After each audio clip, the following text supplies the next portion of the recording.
요셉의 생애의 특징은 무엇입니까? 요셉의 생애를 단적으로 말씀드리면 역전의 인생을 살았다는 것입니다. 반전의 하나님을 만난 인생입니다.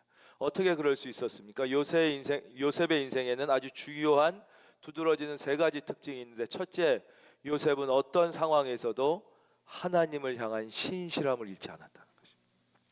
두 번째, 요셉은 어떤 위기와 어려움 가운데서도 거짓말을 하지 않았다는 사실. 세 번째, 요셉은 어떤 절망적 상황 속에서도 잔꾀를 쓰지 않았다는 것입니다. 잔머리를 쓰지 않았습니다. 이것이 바로 그리스도인의 하나님의 자녀의 삶의 특성, 하나님께서 우리에게 기대하는 삶의 모습이라고 말씀드렸습니다. 요셉에게 하나님은 역사하셨고, 요셉은 위대한 역전의 하나님을 만나 반전의 인생을 살게 됩니다. 그 다음 스데반은 계속해서 오늘 본문에서 우리에게 모세라는 한 사람을 이야기합니다. 이 모세는 어떤 사람이냐? 하나님께서 이제 이스라엘 백성을 고통에서 해방시켜 구원하시기 위하여 선택하고 사용하신 하나님의 사람입니다. 그런데 이 모세를 우리에게 설교하면서 스데반은 다시 아브라함부터 이야기합니다. 17절, 하나님이 아브라함에게 약속하신 때가 가까우매. 그래서 아주 중요한 의미를 갖습니다. 모세를 선택하신 하나님은 갑자기 나타나신 하나님이 아니라 이미 아브라함을 선택하시고 사용하셨던 하나님입니다. 그 하나님이 요셉을, 그 하나님이 모세를, 그 하나님이 다윗을, 그 하나님이 여러분을 선택하신 것입니다. 그렇죠? 그 하나님이 아브라함에게 나타나셨던 하나님의 특징은 무엇입니까? 이게 하나님의 보편적 특징인데, 하나님은 그냥 일하시지 않습니다. 하나님은 반드시 먼저 약속하시고 그 다음에 그것을 성취하십니다. 이것이 하나님의 일하시는 방법이에요. 그래서 성경은 무엇이냐? 바로 약속과 성취의 책입니다. 보세요. 아브라함을 하나님이 부르셔서 선택하신 다음에 넌 갈대아 우르를 떠나라 그러시면서 뭐라고 그래요? 창세기 12장 2절에서 내가 너로 큰 민족을 이루겠고. 여러분, 그때 자식도 없었어요. 불임 가정이에요. 애를 낳을 수 없어요. 그러나 이스라엘 민족이 그에게서 나옵니다. 영적으로는 말할 것도 없고 육적으로도 불가능한 상황에서 하나님은 약속을 반드시 성취하시는 것이죠. 즉, 하나님의 일하시는 특징은 반드시 약속하시고, 약속하신 것은 반드시 성취해요. 그래서 성경을 우리가 뭐라 그래요? 구약, 오래된 약속. 그래서 구약이에요. Old Testament. 신약, 왜 신약이에요? new, 약속, Testament. 쉽게 쓰는 영어로 promise예요. 새롭게 하신 약속이 신약이에요. 그러니까 성경은 하나님의 모든 약속들로 가득 차 있고, 이 약속이 성취된 이야기들로 가득 차 있어요. 특별히 구약은 약속입니다. 그리고 신약에서 성취하셔요. 그래서 성경 전체를 팍 꿰뚫는 구조는 뭐냐면, 하나님이 구약에서 하셨던 수많은 약속이 신약에 보면 하나도 남김없이 100% 다 성취되는 것이, 이 성경을 꿰뚫는 약속과 성취의 구조 속에서 우리는, 그렇다면 바로 신약에서 예수님이 하셨던 수많은 약속, 요한계시록의 수많은 약속들이 반드시 성취될 것을 확신하는 것입니다. 이 성경을 꿰뚫는 약속과 성취. 그래서 예수님이 구약에 어떻게 약속해서 너희에게 구세주를 보낼 것이다. 근데 그 구세주는 가장 베들레헴의 낮고 천한 곳에 어린아이의 모습으로 올 것이다라고 하나님이 약속하셨고, 신약에 그대로 이루어졌지요. 예수님이 뭐라고 말씀하시요? 내가 마지막 때에 나는 다시 재림할 것이다. 예수님은 반드시 다시 오시는 것입니다. 근데 그때는 내가 어떻게 오느냐? 말구유의 어린아이로 오지 않고 심판주로 오신다는 거예요. 처음에 예수님이 오실 땐 구세주로 왔고, 다음에 올 때는 심판주로 오신다는 거예요. 역사의 마지막에는 반드시 심판이 있고, 개인의 종말이 있어요. 모든 인간은 반드시 죽을 것이며, 죽은 후에는 뭐가 있다고 성경이 약속하세요? 심판이 있다는 것이. 개인의 종말도 그렇고 역사의 종말도 마찬가지예요. 여러분, 예수님은 반드시 오시고, 예수님은 심판주로 오시고, 마지막 때에는 심판이 있습니다. 여러분, 그 심판에서 칭찬받을 수 있기를 바랍니다. 그것이 성경의 약속이고, 우리는 하나님의 약속하신 모든 것은 한 점 1.1획도 땅에 떨어지지 않고 반드시 성취될 것을 믿는 것입니다. 여러분, 이것을 믿는 믿음이 여러분에게 있기를 바랍니다. 그것을 믿음이라고 하는 것이죠. 그렇다면 이러한 이 아브라함의 인생, 이므로부터 시작된 이스라엘 역사의 의미는 무엇입니까? 이스라엘 역사의 의미는 바로 하나님의 뜻을 이루어가는 거예요. 그래서 예수님의 기도에서 가르쳐 주시잖아요. 아버지의 뜻이 하늘에서 이루어진 것 같이 땅에서. 이스라엘 역사의 의미는 무엇이냐? 하나님의 뜻을 이 땅에 이루어가는 도구로 사용된다는 데 의미가 있어요. 이스라엘 백성의 의미는 뭐예요? 이거 딱 하나예요. 이스라엘 백성이 하나님께 선택된 이유는 무엇이냐? 그 의미는 선택되어서 하나님의 뜻을 이 땅에 이루어가는 도구로 사용됐다는데 이스라엘 민족과 역사의 의미가 있는 것이에요. 자, 이제 중요하지요. 우리에게 적용하겠습니다. 여러분과 저의 의미는 어디에 있냐는 것이죠. 여러분과 저는 이 땅에 왜 태어나서 왜 사는 것입니까? 왜 결혼하고 왜 공부하고 왜 자식 키우고 왜 직장 다니고 왜 돈 버는 것입니까? 여러분과 저의 의미도 바로 여기에만 있는 것이에요. 우리의 진정한 의미는 우리가 하나님의 뜻을 이루기 위한 도구로 선택됐다는데, 할렐루야, 우리의 인생이 진정한 의미가 있는, 이때만이 우리는 진짜 인생의 의미를 가지고 의미 있는 삶을 살아갈 수가 있는 것입니다. 바로 이렇게 약속의 때가 가까워짐에 이제 애굽에 있는 백성들이 어떻게 됐어요? 다 이 말씀을 듣고 성경을 읽으면 이제 달라 보이죠. 17절, 하나님이 아브라함에게 약속하신 때가 가까우매. 이제 우리가 약속이란 단어가 다르게 다가오기 시작하는 것입니다. 그 다음에 어떻게 됐어요? 이스라엘 백성이 애굽에서 번성하여 많아진 것이. 설명해 드리겠습니다. 여자들이 갑자기 애를 많이 낳기 시작한 거예요. 그런데 이 많이 낳는 애들이 어떠한 악족소음 속에서도 튼튼한 거예요. 건강한 거예요. 막 번성하기 시작하고, 얼마나 번성했냐? 애굽의 황제가 두려움을 갖기 시작합니다. 야, 이러다가 온 애굽이 이스라엘로 다 뒤덮이는 거 아니야?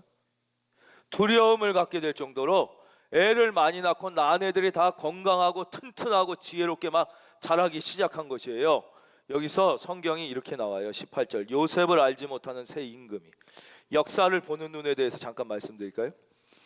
요셉을 알지 못하는 임금, 이 뜻은 그냥 역사적으로 보면 역사의 한 과정일 수 있습니다. 왜냐하면 세종대왕 같이 훌륭한 왕도 있고 연산군 같은 폭군도 있고 요셉을 모르는 이런 사람이 나올 수도 있죠. 이거는 인지적으로 요셉을 몰랐다는 뜻도 있지만 더 깊은 의미는 하나님을 무시하는 왕이라는 뜻이에요. 하나님을 무시하는 왕. 이 영적인 세계를 무시하는 그 폭군이 이제 왕위에 올랐다는 거예요. 그런데 이것이 하나님의 입장에서 보면 이것도 하나님의 섭리 속에 들어있는 것이, 우연한 일이란 없는 것이고, 믿음의 눈으로 보면 그 모든 사건들이 하나님의 섭리 속에 있는 것이, 하나님의 계획 속에 있는 것이. 이 요셉을 알지 못하는 이 왕이 올랐어요. 그래서 하나님을 무시하고 이제 사람을 죽이려고 법을 세워요. 그 법이 뭐냐? 아주 악랄한 법인데 이스라엘 집안에서 태어난 모든 남자애들은 다 죽이는 거예요. 그 아예 국법으로 정했어요. 여자애들은 살려주는데 남자애들은 아예 산부인과에서 다 죽이게 돼 있어요. 옛날 말로 치면 산파가 다 죽이게 돼 있어요. 만약에 집에서 애를 낳아도 반드시 죽여야 돼요. 안 죽이면 부모까지 다 죽이게 국법을 정했어요. 바로 그때 그 죽음의 최악의 상황에서 모세라는 한 사람이 태어나게 되는 것입니다. 그게 20절입니다. 그때에 좋은 시대에 태어난 게 아니라 죽음의 상황 속에 모세가 태어난 거예요. 그때 모세가 났는데 하나님 보시기에 아름다운지라. 이 말씀을 먼저 설명해 드리고 가겠습니다. 여러분, 인생은 하나님이 어떻게 보시느냐가 중요한 거예요. 사람이 어떻게 보느냐에 우리는 너무 마음을 빼앗기고, 사람이 나를 어떻게 생각할까, 사람에게 잘 보이기 위한 인생을 사는 거예요. 이것이 넘어서서 나중에는 어떻게 돼요? 나에게 주신 인생을 못 살고 타자의 욕망을 욕망하며 사는 거예요. 남의 인생 사는 거예요. 남이 좋다고 그러는 인생 살려고 내 인생을 다 쓰는 거예요. 내 자식도 진짜 내 자식에게 좋은 인생을 살게 하는 게 아니라 남 보기에 부러운 인생 살게 만들려고 엄마도 힘들고 자식도 힘들고. 여러분, 저는 우리 교회가 사람이 보기에가 아니라 하나님 보시기에 좋은 교회가 되기를 바랍니다.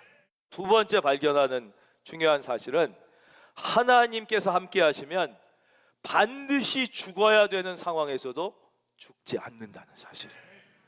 모세는 반드시 죽어야 되는 상황 속에서 태어났어요. 그런데도 하나님이 함께 하시니까 죽지 않은 것이에요. 죽지 않은. 이게 두 번째 우리가 여기서 발견하게 되는 진리예요. 그렇게 이제 모세가 태어났어요. 근데 모세가 어땠느냐? 그때 모세가 태어났는데 하나님 보시기에 아름다운 자, 그의 아버지의 집에서 석 달 동안 길리더니, 집에서 이제 몰래 숨어서 그 자식을 어떻게 죽이겠냐고요. 그래서 몰래 숨어가지고 석 달, 100일 정도가 가까워지니까 울음소리가 점점 세지기 시작했겠죠. 울음소리가 담을 넘어서 이제 알려지게 되면 그 큰 딸도 죽고 이제 다 죽게 되니까 더 이상 어떻게 할 수가 없어요. 그래서 고민을 하다가 그 집안이 레위인 가정이에요. 그죠? 레위인 가정인데 얘를 갈대로 만든 상자에 담습니다. 그리고 이게 이제 물이 들어오지 않게 이걸 역청으로 이렇게 한 다음에 그 3달뿐이 안 된 애를 넣어가지고 나일강에 띄워 보내는 것이에요. 인간의 입장에서 보면 이거는 죽음의 여행이 시작된 거죠. 얘가 살 확률이 얼마나 되겠냐고요. 그렇죠? 3달짜리 얘가 이제 죽음의 여행을 떠나게 되는 거예요. 바로 그때 어떤 일이 일어납니까? 21절, 버려진 후에 바로의 딸이, 그런데 하필 그때 이 애굽 황제의 딸, 그러니까 이 공주인데 우리나라 공주랑 좀 달라요. 왜냐하면 우리나라 조선시대는 공주는 왕이 계승권이 없습니다. 그래서 공주 아들은 왕자가 아니지만 지금 영국도 보세요. 엘리자베스 여왕이 공주였다가 그 아들이 왕 되잖아요. 이 애굽은 우리나라 신라시대 때처럼 공주도 왕이 계승권이 있어요. 그래서 이 공주의 눈에 이제 띄게 되니까 모세가 왕자가 되는 거예요. 왕자가. 이거 보면 이게 왜 공주 아들이 왕자가 되나 이럴 수가 있는데, 근데 하여튼 마침 그때 이 공주가 나일강에 날이 더웠는지 하여튼 미역을 감으러 왔는지 목욕을 하러 왔다가 울음소리가 들려서 야 저거 뭐냐? 그러니까 이제 시녀가 뛰어나갔다 봤더니 거기에 어린 아이가 들어있었던 거죠. 그 공주가 봤는데 한눈에 반한 거예요. 그 아이가 너무 사랑스럽고 아름다워. 그리고 너무 불쌍해 보인 거예요. 그래서 공주가 어떻게 해요? 그를 데려가 자기의 아들로 삼았습니다. 아들로 삼아서 이제 키웠더니 어떤 일이 일어나요? 22절, 모세가 애굽 사람의 모든 지혜를 배워 그의 말과 하는 일들이 능하더라. 이 스데반은 모세의 인생을 1기, 2기, 3기로 나눠서 우리에게 이제 소개해 주는데, 바로 여기서 이제 모세의 인생의 1기가 시작되는 거예요. 1기는 태어나서부터 40세 때까지인데, 이때가 무엇이냐? 모세가 자기의 자아를 깨닫고 발견하는 데예요. 여러분은 지금 인생의 몇 기에 계십니까? 애굽의 왕자의 특권을 갖게 되고, 애굽 왕실의, 그 당시 애굽의 학문이 세계의 최고의 학문이에요. 모든 학문을 배우게 됐고 매너를 배우게 된 거예요. 한마디로 하면 가장 완벽한 신사가 됐다 이거예요. 지식과 행동과 말에 있어서 흠잡을 데가 없는 완벽한 신사로 자라나게 되는 과정, 그게 바로 모세의 제1기예요. 2기가 시작되는 게 바로 모세가 나이 40이 됐을 때예요. 40 보겠습니다. 23절, 나이가 40이 되면, 이거 한번 같이 읽어볼까요? 예, 다 같이 읽겠습니다. 23절은 시작. 나이가 40이 되매 그 형제 이스라엘 자손을 돌볼 생각이 나더니, 그랬어요. 모세의 인생의 2기는 뭐냐? 우리말로 쉽게 말씀드리면 철이 나는 시기예요. 철 나는 시기. 이거를 조금 말을 바꾸면 이웃과 민족을 비로소 생각하게 되는 시기라는 거죠. 그러니까 사람은 나이 40이 되면 자기만 생각하면 안 된다는 것이에요. 나이 40이 되면 왜 최소한 이웃과 민족, 그죠? 민족과 역사를 생각한 거예요. 보겠습니다. 다시 23절. 나이가 40이 되면 어떻게 됐어요? 그 형제 이스라엘 자손을 돌볼 생각이 나는 거예요. 야, 나는 이렇게 왕궁에서 이렇게 잘 살고 있는데 나의 동족을 봐라. 저들은 저렇게 소외되고 핍박받고 저렇게 고통 속에 있는데 내가 어떻게 가만히 있을 수 있냐. 그래서 이제 이웃과 형제를 돌보러 갔어요. 그랬더니 막 애굽 사람에게 부당한 대우를 받고 억울한 처우를 받고 이런 걸 보고 정의감에 철이 났으니까 이제 이스라엘 사람을 위하여 싸우다가 그만. 이게 이제 인간적 정의를 실현할 때 갖게 되는 심각한 착각입니다. 즉 목적이 의로우면 수단은 좀 과격해도 된다는 것이죠. 이런 잘못된 생각이 많이 들어와 있을 때가 있어요. 이게 선한 목적을 이루기 위해선 좀 폭력도 쓰고 좀 막 이렇게 불법을 행해도 되지 않느냐. 이것은 전혀 성경적이지 않아. 이건 하나님의 방법이 아니야. 여러분은 하나님의 방법을 썼으면 좋겠습니다. 그래서 하나님의 방법이 아니에요. 그러니까 모세가 하나님의 방법을 쓰지 않은 거예요. 왜냐? 내가 정의롭게 우리 사람을 위하여 싸우다 보면 그러다가 결국 어떻게 돼요? 애굽 사람을 쳐 죽이게 됐어요. 그리고는 생각했죠. 내가 이렇게 정의롭게 했으니까 이 사람들이 알아주고 하나님의 정의가 임했다 이렇게 생각할 줄 알았더니 천만의 말씀 25절. 그는 그의 형제들이 하나님께서 자기의 손을 통하여 구원해 주시는 것을 깨달으리라고 생각하였으나 그들이 깨닫지 못했어요. 그리고 오히려 어떤 일이 일어나요? 이튿날 이스라엘 사람끼리 싸울 때, 여러분 이것이 인간 정의의 한계입니다. 아니 인간의 민낯입니다. 소외되고 억울해서 강하고 있는 사람들에게 핍박받는 줄 알았는데 그 안에서도 보니까 조금 더 센 사람이 또 그 안에서 괴롭히는 거예요. 그 안에서도 조금 더 가진 사람이 괴롭힌 거예요. 그래가지고 뭐라 그래? 이튿날 이스라엘 사람끼리 싸울 때 모세가 와서 화해시키려 하여 이르되 너희는 형제야, 니들이 형제이고 같이 어려운 사람끼리 이래서 되냐? 서로 도와주며 살아야지. 그랬더니 뭐라 그래요? 그 동물을 해치는 사람, 그 중에 조금 먼저 가진 사람, 센 사람이 모세가 네가 뭔데? 네가 내가 언제 너한테 내 인생 맡겼냐? 내 인생 재판관 맡겼냐? 너 어제 보니까 애굽 사람 죽이던데 내가 고소한다 이렇게 나오는 거야. 자기 위해서 했는데 이제 자기가 자기 편을 안 들어주니까 너 바로 고소할 거야. 너 어디 보자. 모세의 입장에서 볼 때 얼마나 섭섭했겠습니까? 기가 막혔을 것입니다. 그러나 어찌할 길이 없었습니다. 모세는 정의의 편에서 일하다가 결국 살인자가 되어 미디안 광야로 도망갈 수 없게 된 것입니다. 이것이 철든 사람의 절망입니다. 이것이 철든 사람의 아픔입니다. 그는 머나먼 미디안 광야로 도망가서 실패자가 되었습니다. 그래서 말 못하는 짐승들과 더불어 광야에서 살게 됩니다. 그는 거기서 평범한 한 여자와 만나 결혼했고 거기서 두 아들을 낳게 됩니다. 그렇게 80이 되었습니다. 시간은 속절없이 흘렀습니다. 80이 된 거예요. 80. 이게 모세가 얻은 전부예요. 자기 인생에 얻은 전부가 뭐냐? 나이 80에 저 깊은 산 속에서 말 못하는 짐승이랑 얻은 게 그게 자기 인생의 전부예요. 여러분, 사람의 인생에서 40에서 80까지는 어떤 시기입니까? 그때가 가장 많은 것을 이룰 때예요.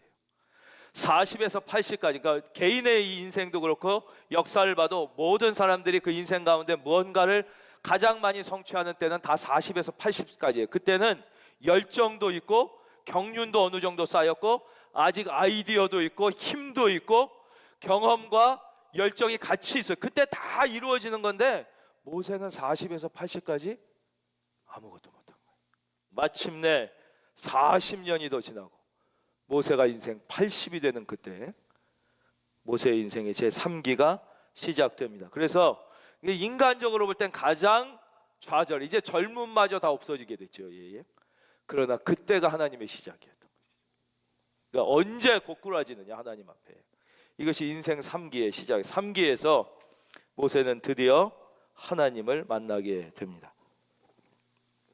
보겠습니다. 30절 40년이 참에 다시 40년이 지나 80이 되니까 천사가 시내산 광야 가시나무 떨기 불꽃 가운데서 그에게 보이거늘 모세가 그 광경을 보고 놀랍게 여기 알아보려고 가까이 가니 주의 소리가 있어. 32절 같이 읽겠습니다. 시작. 나는 내 조상의 하나님 즉 아브라함과 이삭과 야곱의 하나님이라 하신데 모세가 무서워 감히 바라보지 못하더라. 여러분, 모세가 아까 어느 집안에서 태어났다고 그랬어요? 레위인 가정에서 태어났다고 그랬어요. 그러니까 모세가 레위인 가정에서, 지금으로 치면 목사 가정에서 태어난 거예요. 그런데 이 사람이 하나님을 몰랐겠습니까? 수도 없이 듣고 알았겠죠.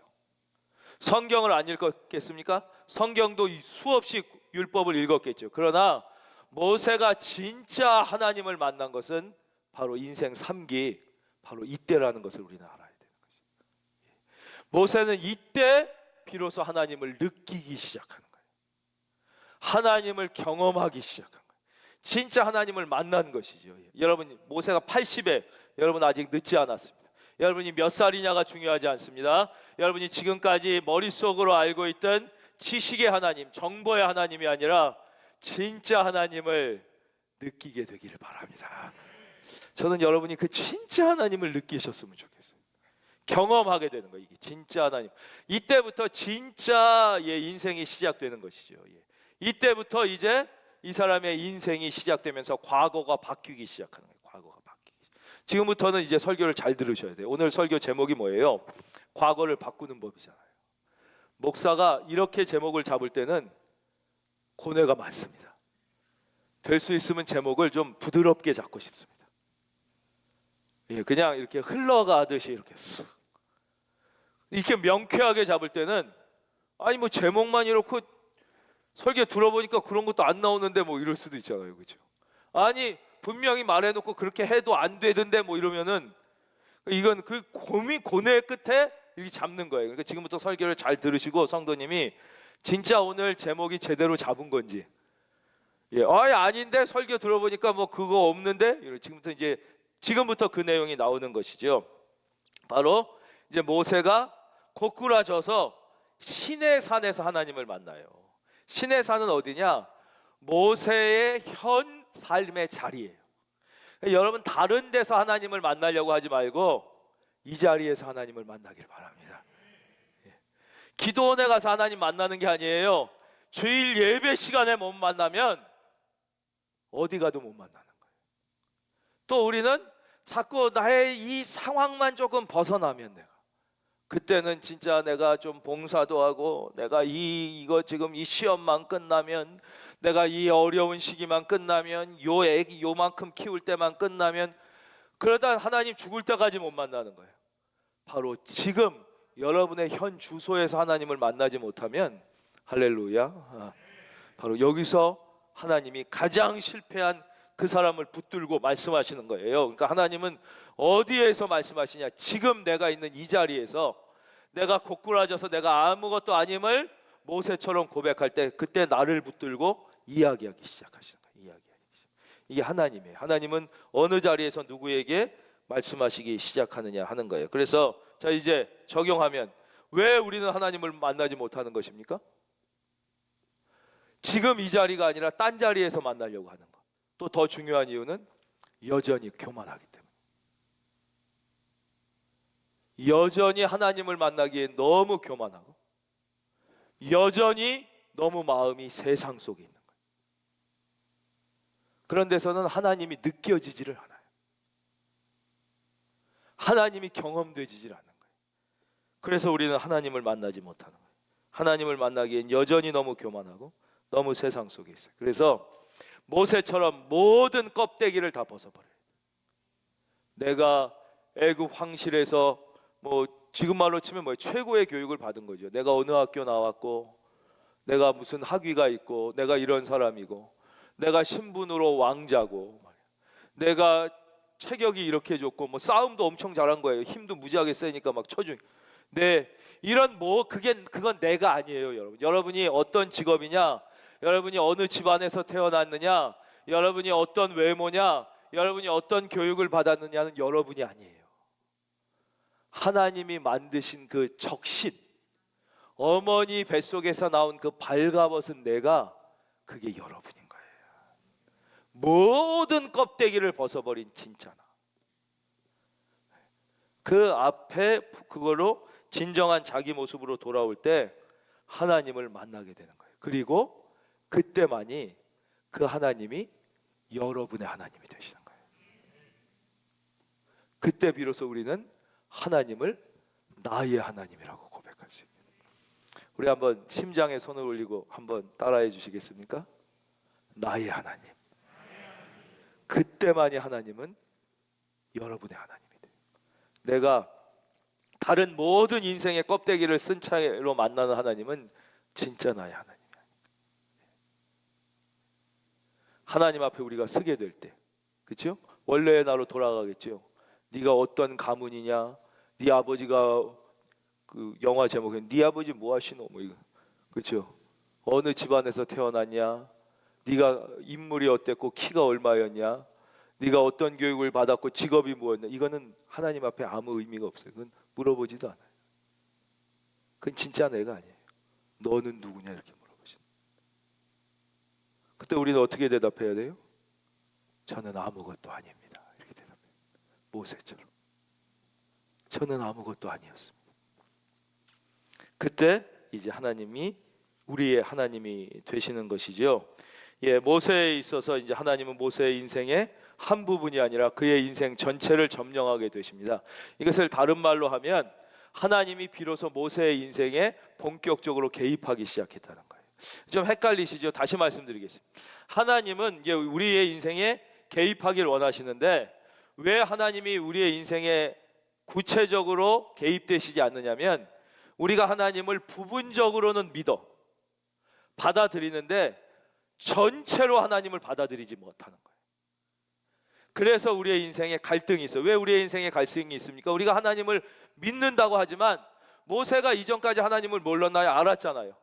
근데 모세가 어떻게 됐어요? 자기의 전 인생으로 하나님을 받아들인 게 아니라 한 부분으로만 하나님을 받아들이는 거예요. 이때 하나님은 개입하지 못하세요. 이때 하나님은 역사하지 못하는 것이 바로 모세가 완전히 I'm nothing, 난 아무것도 아니니까 하나님을 인생의 전 부분으로 한 부분이 아니라 받아들이게 될 때 비로소 하나님은 모세의 인생에 개입하셔서 모세를 사용하셔서 모세를 하나님의 뜻을 이루기 위한 도구로 쓰시는 것이죠. 우리의 신앙생활 되는데 가운데 계속되는 갈등의 이유는 바로 여기에 있습니다. 내가 하나님을 믿는다고 하면서 하나님을 전부의 나로 받아들이지 못하고 한 부분만 받아들이는 거예요. 어느 한 부분으로. 그래서 갈등이 있는 것이죠. 그러나 드디어 모세가 완전히 고꾸라져서 전 인생으로 하나님을 받아들이게 됐을 때 모세는 이제 땅의 사람에서 하늘의 사람. 땅의 사람은 이제 두 종류가 있겠죠. 자기만 생각하는 땅의 사람. 그건 이제 이 세상의 교육은 이러한 땅의 사람을 이웃과 민족과 역사를 생각할 수 있는 사람으로 키우는 건데 이것도 여전히 땅의 사람이에요. 왜? 이 세상이 다가 아니기 때문에. 땅의 사람, 아주 못한 땅의 사람, 좀 나은 땅의 사람이 있을 뿐이지 이 땅의 사람에서 비로소 모세는 이제 하나님의 사람으로 변하게 됩니다. 이렇게 하나님을 진짜 만나게 되면 하나님을 정말로 만난 모든 사람은 예외 없이 다 두 가지 과정을 겪게 됩니다. 그게 33절 34절인데요. 주께서 이르시되 내 발에 신을 벗으라 그러셨어요. 예, 이제 저를 봐주십시오. 신을 벗는 과정이에요. 이것은 과거와 단절하는 것입니다. 과거 옛사람을 완전히 벗어버리는 것입니다. 우리가 하나님의 도구로 사용되려고 하면, 아니 하나님을 향해 뛰어가려고 하면 과거와 단절돼야 돼요. 이건 뭐와 똑같냐? 배가 밧줄을 끌어버리는 것과 똑같아요. 밧줄을 묶은 채로는 아무리 노를 져도 배는 앞으로 나아갈 수가 없어요. 우리가 예수를 아무리 믿고 시간이 지나도 변화와 발전이 되지 않는 이유는 밧줄을 묶어놓은 채로 노를 지니까 나아가지 않는 것이에요. 여러분, 저는 여러분이 그 밧줄을 끌으기를 바랍니다. 과거와의 단절, 과거를 단절시키지 못하고 예수를 믿으면 어떻게 돼요? 변화가 안 돼. 발전이 안 되니까 어떻게 돼요? 하나님을 나 하나도 변화시키지 못하는 무능한 하나님으로 전락시키는 거예요. 내 인생 하나도 변화시키지 못하는 무능한 하나님으로 전락시켜요. 이게 얼마나 심각한 결과를 초래하느냐. 나한테만 그렇게 돼서 나만 절망하는 게 아니라 왜 많은 믿음의 가정들 중에 자녀가 하나님을 안 믿는 줄 아십니까? 우리 아빠가 집사거든. 우리 아빠 엄마가 집사님 권사님인데 하나님이 보니까 우리 아빠 하나도 변화시키지 못하는 무능한 존재. 우리 아빠가 집사야, 평생 교회 다녔다는데 전혀 변화가 없는데, 안 믿는 사람이랑 똑같은데. 그러니 그 자식이 볼 때 그런 하나님을 왜 믿겠냐고. 그런 무능한 하나님. 아니 우리 엄마가 권사님인데 변화가 없는데, 세상 사람과 다를 바가 없는데, 마음에 기쁨이 샘솟듯이 솟아난다는 것은 성경에 나 있는 말인데, 그런 우리 엄마 사람 한 명도 변화시키지 못하는 무능한 존재를 왜 믿겠냔 말이에요. 그러니까 아무리 믿으라고 그래도 철들면 떠나는 거예요. 고등학교 때까지 어쩔 수 없다 대학 가면 떠나고, 대학 때까지 좀 착한 애들은 따라오다가 결혼하면 다 딴 데 가는 거예요. 딴 데 가는 거예요. 여러분, 그 책임이 누구에게 있습니까? 자식에게만 그렇습니까? 나의 주변과 친구에게 하나님이 무능한 하나님임을 내 온몸으로 전도하면서 사는 거예요.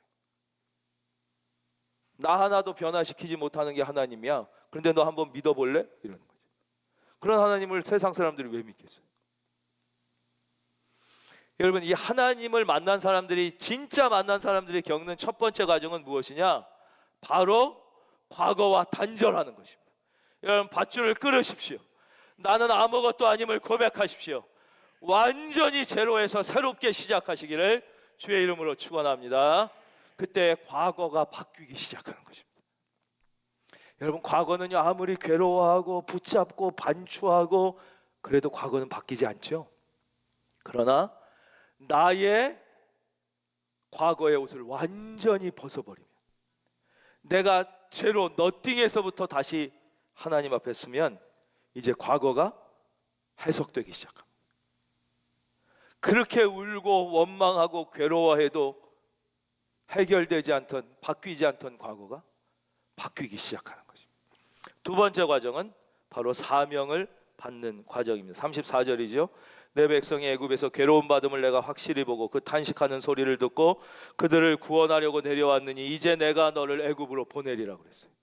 이것을 성경적 용어로 하면 선교 명령이라고 그러는 거예요. 미션, 다른 말로 소명, 컬링이라고 그럽니다. 여러분, 직업이 영어로 뭐예요? 컬링이잖아요. 컬링. 모든 직업은 목사뿐만 아니라 이 하나님의 소명을 받는 일을 하는 게 원래 진짜 직업이에요. 또 직업을 영어로 좀 어려운 말로 뭐라고 그래요? vocation이라고 그러죠. vocation. vocation이 뭐예요? 부름을 받았다는 거예요. 소명, 똑같은 뜻입니다. 그러니까 직업은 어떤 직업을 선택하는 거냐? 내가 선택하는 게 아니라 직업, 하나님이 다 하나님의 뜻을 이루기 위하여 우리를 부르신 그 부름에 응답하는 게, 그것이 우리 직업이에요. 그게 무엇이든 관계없어요. 보이는 형태가 어떻게 나타나든 모든 직업은, 그래서 그게 컬링이고 영어로 그게 이제 vocation이에요. vocation. 바로 사명을 받는 과정이죠. 모세, 너를 이 땅에 태어나게 한 이유가 여기 있다. 과거를 설명해줘. 너를 이 미디안 광야에서 40년 동안 고생하게 한 이유가 여기 있다. 바로 내가 너를 도구로 사용해서 저 애굽 땅에서 고통받고 있는 나의 백성들을 구원하고자 너를 이제 부른 것이다. 해석이 되는. 여러분은 하나님이 왜 선택하셨습니까? 앞에서도 말씀드렸죠. 바로 이 땅에 예수 그리스도를 모르고 죽어가는 수많은 불쌍한 영혼들을 구원하기 위하여 저를 부르고 여러분을 부르시고 여러분을 자녀 삼아 주신 거예요. 모세를 이스라엘 백성, 애굽의 압제에서부터 이스라엘 백성을 구원하는 자유의 지도자, 해방의 지도자로 삼으셨다는 것이 스데반의 모세 설교의 이제 핵심입니다. 그렇다면 이 스데반의 설교가 오늘 여러분에게 주는 메시지는 무엇입니까? 그것은 바로 여러분도 지금 하나님 앞에 신을 벗고, 여러분 나이가 몇 살이든 관계없다. 이제 인생의 이 길을 끝내고 이제 하나님을 진짜 만나 인생의 3길을 하나님의 구원의 도구로서의 여러분이 태어난 그 의미를 발견하고 살아라.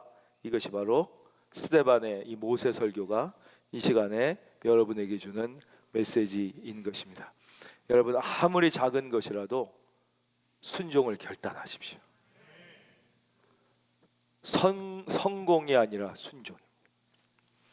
여러분이 왜 순종을 결단하지 못하는 것입니까? 혹시 내가 이 순종을 하면 이게 나의 삶의 이익일까 손해일까를 따지기 때문에 그래요. 혹시 여기서 이 순종을 결단했을 때 이것이 우리의 자녀의 미래에 이익이 될까 손해가 될까를 생각하는 거예요. 여러분, 그런 생각하지 마세요. 하나님이 더 잘하세요. 예. 예. 그래가지고 내 잔머리를 쓰는 거예요, 자꾸. 그래서 순종은 하고 싶지만 이게 혹시 손해가 될까봐, 이렇게 하면 성공에 방해가 될까봐. 그래서 안 그러는 거 아닙니까? 예? 그런 경우가 많지 않습니까? 물론 순수하게 순종하다가 넘어지는 경우도 있지만, 예. 여러분 요셉을 생각하십시오. 잔머리 쓰지 말고 순전하게 모세를 생각하십시오. 그 애굽의 왕실에서 배웠던 그 최고의 학문과 지식이 한 사람도 자기 인생조차 구원하지 못했다는 것을 이해하시고 하나님 앞에 완전히 고꾸라지셔서 아주 작은 것부터라도 오늘 순종을 시작하십시오. 이것이 바로 오늘 당신에게 주시는 하나님의 메시지인 것입니다.